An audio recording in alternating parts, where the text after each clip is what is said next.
Hey guys, welcome back to the channel. So today I am actually going to be doing the rear differential fluid and the Haldex full service. And as much as I wanted to do like a how-to for you guys, honestly, look at how the car is set up. Like, I just don't have the vertical space to do a video that I would actually be happy to show you guys as far as like proper lighting and angles.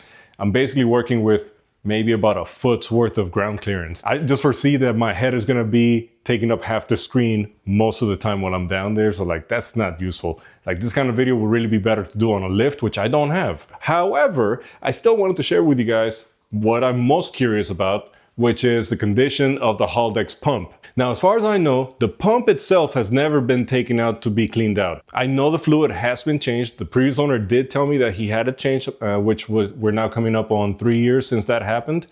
And I can confirm that he did because I see the tool marks on the drain plug. So I know that got done, but again, the pump has never come off. And if you know anything about these Haldex pumps, there's a screen on the top of it, and with 83,000 miles on it, and again, as far as I know, it's never been taken out, so I really suspect that that screen is going to be disgusting. For now, let me just show you what it is that I'm installing. So I did buy this stuff from FCP Euro. For the rear differential, I am using Liquimoly, and then FCP Euro does sell it as a service kit that they will include the new drain and fill plugs with crush rings. That's good to go. And then this is for the Haldex. The Haldex, they do have a package that they sell with an aftermarket fluid and one with the Volkswagen fluid. I opted for the one with the Volkswagen fluid. Here we go. And they sell it as a service package. You have the differential drain plug, the fill plug, which is the same as the ones for the rear differential, and the pump kit, which are 2 new mounting bolts, new seals.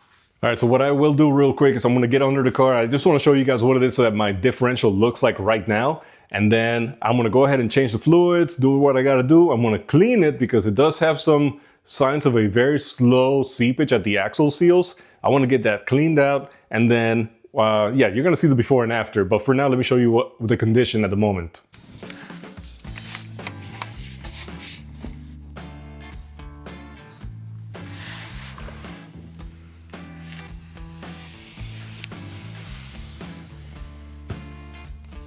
That right there is the pump. This is a drain plug for the Haldex unit. You see, I don't know if the camera will catch that, but you see the teeth mark on it. It almost looks like either the Allen key got rounded off or the tech was using a Torx bit instead of an Allen. We're gonna go ahead and replace that, obviously. And you see how dirty the axle looks and whatnot coming out of here. There's no active leak, as you can see, but there's clearly some sort of seepage. So we're gonna go ahead and clean that. This side here is about the same. All right, guys, so I just did the rear diff and everything looks good, but I started to do the Haldex. And so the first step, of course, is loosening the fill plug. I noticed that it would have been too tight a space for me to use my ratchet in there. So I went ahead and just used the bit set, just 5mm, just like the other ones. And looks like this one already had some previous damage, and when I went to go use it, it just took it out of its misery. So fun. Now it's fully rounded off. Yay. So now I have to use my bolt extractor on that. But this is exactly why you always start from the fill plug and not the drain plug, because if I had drained it all and then I went to run into this, that would have been a really bad day. So at least right now I can still drive the car if I have to. So let me go ahead and take care of this real quick. Alright, actually, before I busted out the bolt extractors, I was actually able to knock it loose with channel locks. Just got it on there and hit it with a grip of Zeus, and I was able to knock it loose. So yeah, now we're good.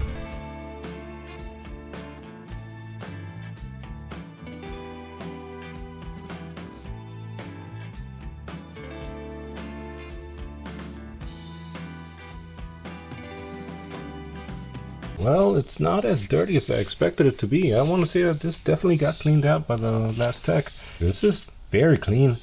I'm still going to clean it out and whatnot, obviously, but yeah, this is looking good.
All right, I just got to the point that the Haldex unit is starting to drip out. So I'm gonna stop right there. I'm gonna go inside, prime the pump, and then come back out and refill it. So almost there. All right, here we go. Pump motor, that's what we gotta hit.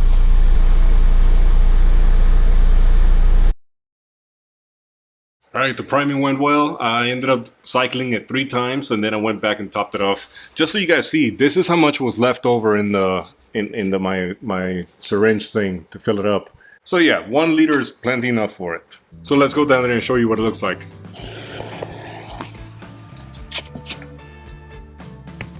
It's very hard to tell with how close I am to it, but everything looks a whole lot cleaner. I did mark all the hardware, like I mentioned earlier. So everything that I touched, even the bolts that mount the control module here, I went ahead and marked them. I did clean up this axle so I can keep an eye on this one easier.